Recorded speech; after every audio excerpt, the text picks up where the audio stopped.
everyone, welcome to the Whiteboard. I wanted to take a second and respond to a comment that talked about what I had discussed on the Ladder of Inference in relation to hints, and that it wasn't covered as well as they'd like. And I have planned to go more into the hint, signal, indicator, evidence structure. And so I'm going to take a second and touch on a few items about hints today in the Whiteboard discussion, and there are upcoming lectures that will talk in more detail and provide more depth and go through more of the mechanics that I'm going to touch on today. But I at least wanted to take a second and do service because the comment was that I didn't quite touch on hints the way that they expected, and so I want to make sure and do that here today. So as a reminder, when we're talking about hints, we're talking about it in the sense of how intelligence looks at it, or how it's looked at in cybersecurity, typically on the threat intelligence side of the house for cybersecurity. And that's important, because the word hint can be understood a couple different ways, and I want to be very specific about what I'm trying to say here. Okay, I will not assume you remember everything that's been covered, so I will put links to the Ladder of Inference and other elements, say threat data, threat quality, those kind of whiteboard discussions, or even some of the presentations that I've already done to date below, so that you can catch up if you're looking at this for the first time and not quite sure what I'm responding to. But responding specifically to a comment about hints. And so I won't recreate the Ladder of Inference here, but I do want to talk about some aspects of things. And one of which is here, where we had talked about hints and signals moving into kind of an operational phase. This is part of the promotion system where you could collect hints into an array, and they will promote into a signal, which also will collect into an array. And if you're not familiar with an array, you're collecting individual items, in this case either facts, which is what hints are kind of made of, assumptions, where you're going to make a theory for what's going on, and of course inferences. These three are what are typically in your hint array, and many times in your signal array, though in your signal array you start seeing conclusions of activity. That happens in signal. Let's stick to hints today. So all these will collect into an array until they accumulate or they promote to something that is operational and evident. You might be thinking of how. So let's talk about two ways how. And again, I'm just going to touch on the mechanics here. One is by quantity, by sheer collected number of hints.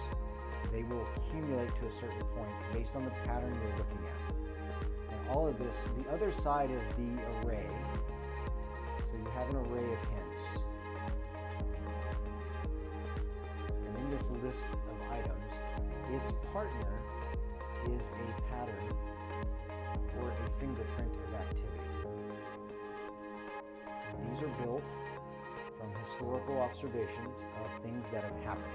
We're going to use deduction in some ways to try to make matches here, though we can also use induction to do the same thing.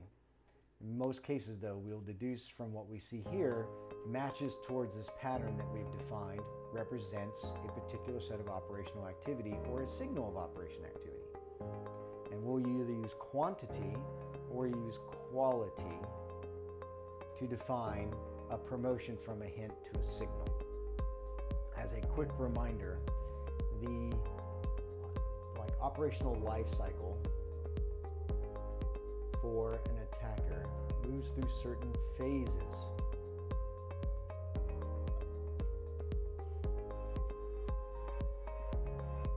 And they're right here: plan, reconnaissance, building, operation, attack, monetize. I'll move to a different color since that one seems to be fading a little bit. The hints tend to be in these three areas. We'll see planning actions, we'll see reconnaissance actions, we'll see build actions. This is typically where your hint information lives. Signal information lives here.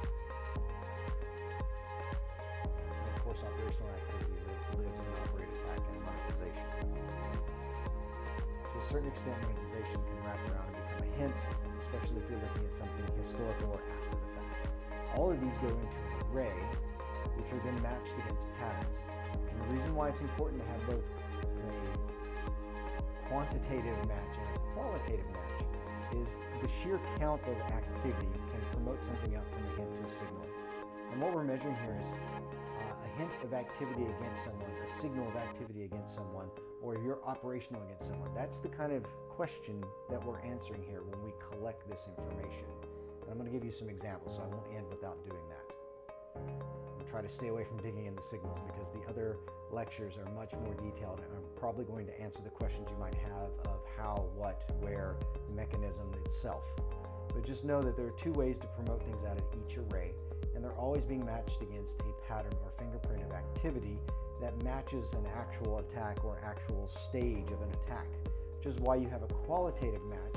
So sheer number can get there, but the quality of the match can also be a hint that, also be a thing that moves a hint from a signal. So if you make an observation or see a fact that represents a build action, that can either be a hint or a signal. Fair enough. But if you then see one that is matching more of an operational fingerprint or pattern, then it no longer is a hint, it moves up into the signal by sheer fact of its presence. And that's just kind of an example of each one. As far as how many on the quantitative side, it depends on what pattern you're matching. If I see 10 data transactions in a 30-day period, that could mean nothing or it could mean everything. It just depends on what those data transactions are. So if it's email credentials, for example, that's not necessarily something I'm going to jump up and down on unless it's 10 of the email credential buys that are specific to one company and in a short amount of time. That kind of aggressive activity can very much indicate that there's a strong signal, if not, outright indication of interest. Which leads me to what are examples of hints.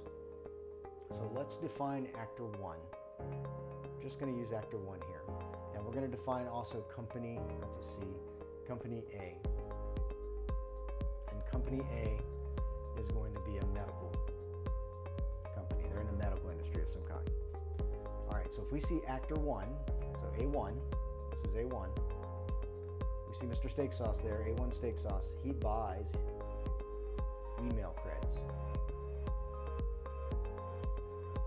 on company A. Okay, that's a hint.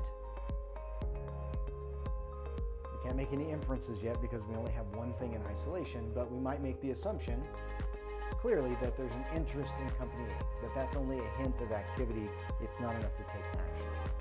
But if A1 also requests, it's out of solicitation, requests info on a medical company at the same time, we can make an inference that they're talking about company A because we have two facts, they make sense together, they're both hints and they're in our hint array that actor 1 is interested in company A. We can make an assumption that they're building up research, they're in either reconnaissance, which is part of reconnaissance is doing research, and they're gathering information.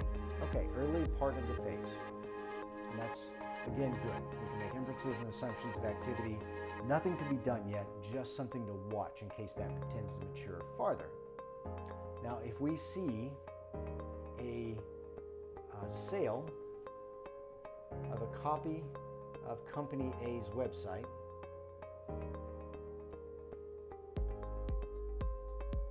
now we have another hint. Now that's not tied to actor 1, but it is tied to Company A. So we might infer from the 3 that there's an interest in Company A, and we might assume that that interest is focused on and being generated by actor 1. We can't prove that yet, so it's an assumption that actor 1 is doing all 3 of these things. But the inference is that there's a building level of interest, especially let's say this is happening over a 30-day period. All right, so we're assuming actor 1, and we know for sure by inference at least that it's Company A. Now, if we see the registration of a lookalike domain, we get a very strong hint that is about to be promoted to a signal. We don't know it's A1, but we do know that it's Company A, because that's what it's looking like. This is an example of where it has a qualitative match to a high-end pattern, because a lookalike domain is 100% reconnaissance, build, or operate. It's one of these 3 phases, depending on what's going on. The already have the purchase of email creds. We know we have people looking for information. We have somebody who bought a copy of their website of Company A. And now we're seeing the registration of a lookalike domain for Company A. We're seeing a build up to operational activity. This will be matched. This is a build action right here, because you have to then put an IP against this. You will take action. You're going to set up a website, potentially a lookalike there. And if indeed we see phishing in our viewfinder for Company A, we can assume it's linked back to this. But if we can find any kind of data that proves that, then we no longer have a hint. We can promote the information here to a signal of activity against Company A. Because by inference, this is all focused on Company A. We know actor 1 is at least responsible for 2 of these, potentially more, and there's definitely a generated interest because all this is happening over a 30-day period of time. This shows research reconnaissance. This down here could also be research reconnaissance, but at this point we're moving into a build/operational phase, and at this point you're in your operate phase to try to solicit and gain information. So we've seen a movement from recon to operate, and so we are no longer at the hinting phase. We see strong signals, or the beginning of strong signals of an attack on this particular company. And so this could be short, like I have here. It could have 50, 100, 3,000, doesn't matter. It could have a number of things in the array, and we're going to utilize it to promote things up and understand when a hint becomes a signal, which becomes an indicator, which becomes evidence. So that's kind of a short on hints and what some hints are. And from these hints, you can do back chaining to kind of infer and understand what the planning was behind the attack. That's kind of a different topic that I'll cover at a later date, but hopefully this helps clarify the hints and actually gives you some examples of what hints might be. And again, look forward to the deeper explanation that will come out with slide decks and examples that will ask you to walk through them as well. Thank you for your time. If you like this, please click like. If you enjoy what you're seeing and are finding this helpful, please subscribe to our channel to see more. Thanks.